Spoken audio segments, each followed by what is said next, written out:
It seems that the leader of the British Labour Party, Jeremy Corbyn, is going to be forced out by his parliamentary colleagues. I can't say that I am surprised.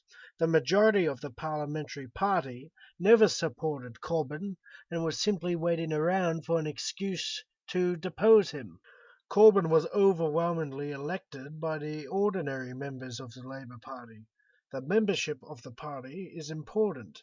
Their fees contribute to the funding of the party, and they give up their time in order to campaign. However, in terms of running an effective opposition, it is far more important to have the support of your parliamentary colleagues than it is to have the support from the rank and file.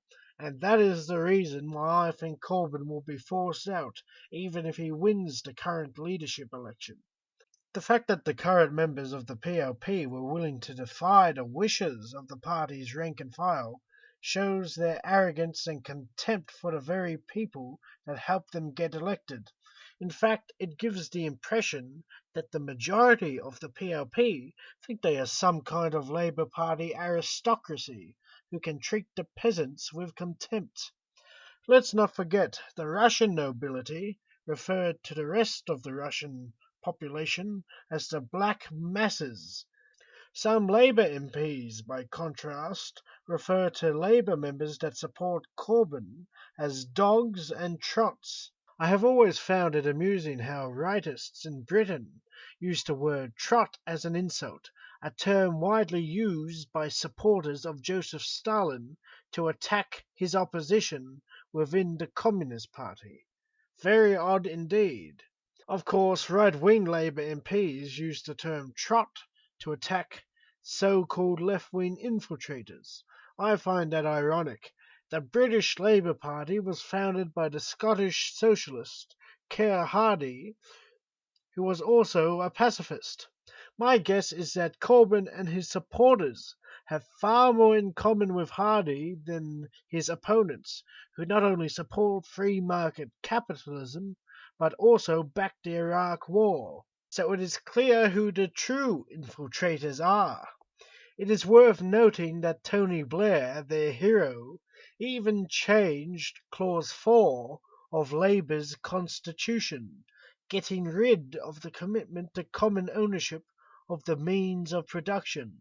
That is what I call a successful infiltration. And when socialists attempt to take their party back, the right of the party always do everything they can to help the conservatives. Just look at the polls during the 1980s. You will notice that Labour under Michael Foot, an ardent socialist, was 10 points ahead of the Conservatives. That changed when right-wing Labour MPs decided to break away and form their own party known as the Social Democratic Party, or the SDP. See how Labour's poll numbers tumbled after the Limehouse Declaration. No wonder Labour ended up losing in a landslide. A similar thing happened in Australia, where the right of the party also formed a splinter group.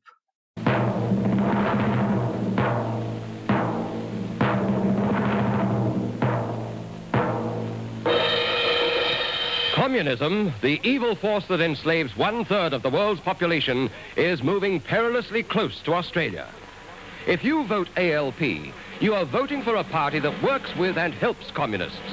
The ALP, worn out, falling to pieces, only goes if you push. And we know who's pushing. Wow, there's your best buy, the lively DLP. Keep in mind, the people who made these juvenile ads were once right-wing Labour MPs. Of course, a worthy question to ask is, why were these people selected as Labour candidates in the first place? Now, that is also a worthy question to ask about the current members of the British Parliamentary Labour Party. After all, there was no similar rebellion when Tony Blair chose to follow a Republican president into the Iraq War, a war that resulted in thousands of deaths, including more than 100 British soldiers, and the rise of ISIS. People should never forget that the majority of Labour MPs voted for the war just like they voted against Corbyn's leadership. So in conclusion, I think Corbyn will be gone by the next election. If you don't have the support of your own MPs, you are not going to be secure in the role of leader, nor are you going to win the election. That is a sad fact.